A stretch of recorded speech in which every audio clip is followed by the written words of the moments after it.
اسلام میں تجارت کی اور بزنس کی اہمیت کیا ہے؟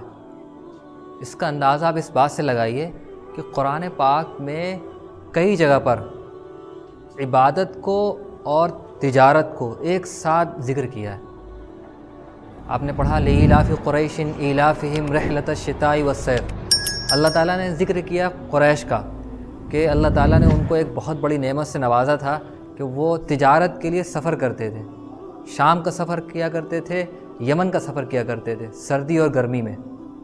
یہ اللہ تعالیٰ کی بہت بڑی نعمت تھی، تو اللہ تعالیٰ نے ان کو اس نعمت کا ذکر کر کے یہ کہا کہ اس نعمت کا تم کو شکر ادا کرنا چاہیے، اور یہ ہے شکر کہ فَلْيَعْبُدُوا رَبَّ هَٰذَا الْبَيْتِ الَّذِي أَطْعَمَهُم مِّن جُوعٍ، کہ تم اس گھر کے پروردگار کی عبادت کرو۔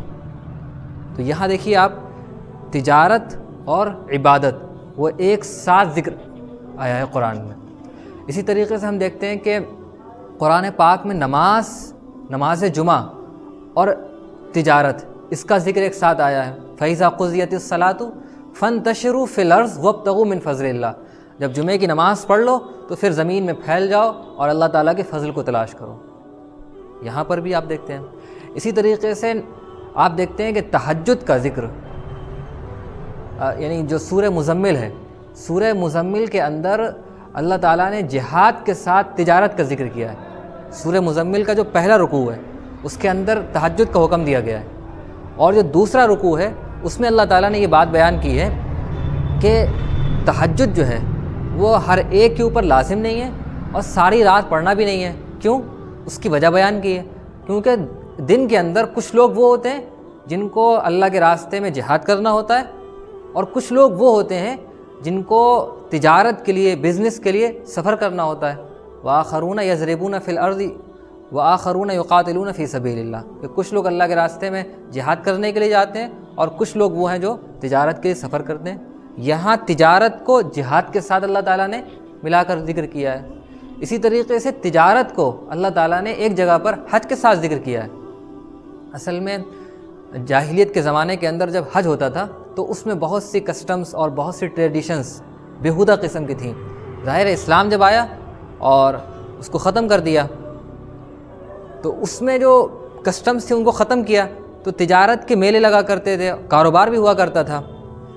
بعد میں بعض صحابہ کرام کے سامنے یہ بات تھی کہ مثلا مکے سے وہ مدینے سے وہ مکے آ رہے ہیں، تو کچھ ایسا سامان جس کی مکے کے اندر ڈیمانڈ ہے تو مدینے سے مکے لے آئیں، وہاں ان کو بیچ دیں، اور کچھ ایسا سامان کہ جو مکے کے اندر ملتا ہے وہ لے کر مدینے کے اندر بیچ دیں۔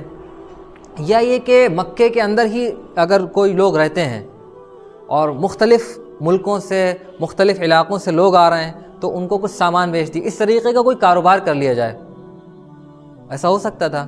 تو بعض صحابہ کرام کا یہ خیال آیا کہ کہاں حج جیسی عبادت اور کہاں اس کے ساتھ تجارت کو جوڑ دیا جائے، یہ ظاہر ایک دنیاوی چیز ہے۔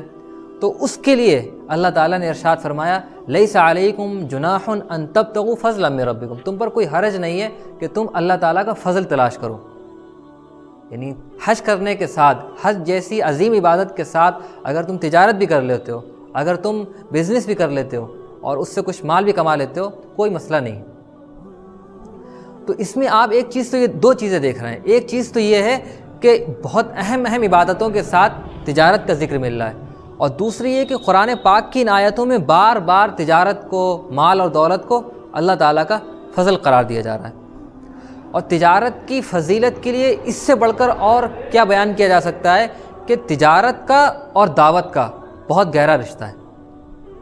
تجارت کا اور دعوت کا، اسلام جو کچھ پھیلا ہے مختلف ملکوں کے اندر، مختلف علاقوں کے اندر، اس کا بہت بڑا سبب جو ہے وہ تجارت ہے۔ جو تاجر ہوا کرتے تھے، بزنس مین ہوا کرتے تھے، وہی داعی ہوا کرتے تھے، اور ان کی جو دعوت تھی وہ زبان سے زیادہ ان کے کردار سے اور ان کے عمل سے ہوا کرتی تھی۔ یعنی ان کی سچائی، ان کی امانت داری، ان کا تقوی، ان کی پرہیزگاری، ان ساری چیزوں کو دیکھ کر لوگ اسلام قبول کیا کرتے تھے۔ یعنی انڈونیشیا میں، ملیشیا میں، ظاہر ہے وہاں مہم تو نہیں گئی ہیں، وہاں جنگی فوجیں تو نہیں گئی ہیں لڑنے کے لیے، وہاں جو اسلام پہنچا ہے اور دنیا کے بڑے حصوں میں جو اسلام پہنچا ہے اس کی وجہ وہی ہے، تاجر حضرات۔ تو یہ بھی ظاہر ہے ایک اہمیت کی چیز ہے۔ اور قرآن میں ہم یہ دیکھتے ہیں کہ اللہ تعالیٰ نے ذکر کیا ہے ایسے لوگوں کا جو تجارت کرتے ہیں، یعنی اسلام میں ایسی ان لوگوں کی آپ کہہ لیجیے کوئی اہمیت نہیں ہے جو بالکل دین کے ساتھ چمٹ جائیں اور ان کو تجارت کی، ان کو دنیا سے کوئی تعلق نہ ہو۔ ایسے لوگوں کو نہ اسلام پروموٹ کرتا ہے اور نہ ایسے لوگوں کی کوئی فضیلت اور اہمیت بیان کرتا ہے۔ قرآن میں ذکر آیا ہے ان لوگوں کا، اللہ تعالیٰ نے ذکر کیا ہے رجال لا تلہیہم تجارت ولا بیع، کہ کچھ لوگ ایسے ہیں کہ وہ تجارت بھی کر رہے ہیں، وہ بیع و شراء بھی کر رہے ہیں، لیکن یہ سارا کاروبار اور یہ سارے جھمیلے ان کو اللہ کی یاد سے غافل نہیں کر رہے ہیں۔ تو دین اور دنیا دونوں کو لے کر چل رہے ہیں۔ اللہ تعالیٰ نے خاص طور پر ایسے لوگوں کا قرآن پاک کے اندر ذکر کیا ہے۔ تو تجارت کی بہت اہمیت ہے، اور تجارت کی اہمیت اس زمانے کے اندر تو اور زیادہ بڑھ جاتی ہے۔ آپ لوگوں نے حدیث سنی ہوگی، المؤمن القوی خیر واحب الی اللہ من المؤمن الضعیف، کہ اسٹرانگ بلیور، طاقتور مسلمان، وہ کمزور مسلمان کے مقابلے میں زیادہ بہتر اور اللہ تعالیٰ کو زیادہ محبوب ہے۔ تو اب یہاں یہ چیز علماء نے اس نقطے کو اٹھایا ہے کہ یہاں طاقتور مسلمان کا کیا مطلب ہے؟ صرف فزیکلی وہ اسٹرانگ ہو؟ نہیں، علماء نے لکھا ہے کہ فزیکلی اسٹرانگ ہو، مینٹلی اسٹرانگ ہو، فائنانشلی اسٹرانگ ہو، اسی طریقے سے وہ ایکیڈیمکلی یعنی علم کے لحاظ سے، وزڈم کے لحاظ سے اسٹرانگ ہو، ان ساری چیزوں کے لحاظ سے اسٹرانگ ہو، وہ اللہ تعالیٰ کو زیادہ محبوب ہے اس کے مقابلے میں جو ویک ہو۔ یعنی جو فائنانشلی ویک ہے وہ اللہ تعالیٰ کو پسند نہیں ہے، وہ بہتر انسان نہیں ہے۔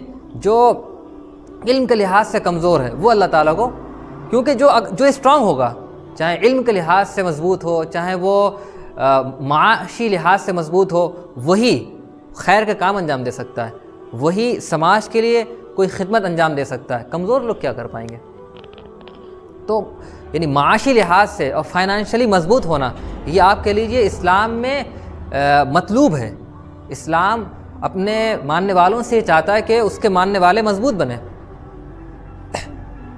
اور جیسے کہ میں نے کل ذکر کیا تھا کہ اللہ کے رسول صلی اللہ علیہ وسلم نے ایک حدیث قدسی بیان کی ہے جس میں فرمایا کہ جو مال ہے وہ دین اور دنیا دونوں کی ضرورت ہے۔ حضور نے فرمایا ہے، اللہ تعالیٰ فرماتے ہیں کہ ہم نے جو مال نازل کیا ہے وہ اس لیے کہ نماز قائم کی جائے اور زکوٰۃ ادا کی جائے۔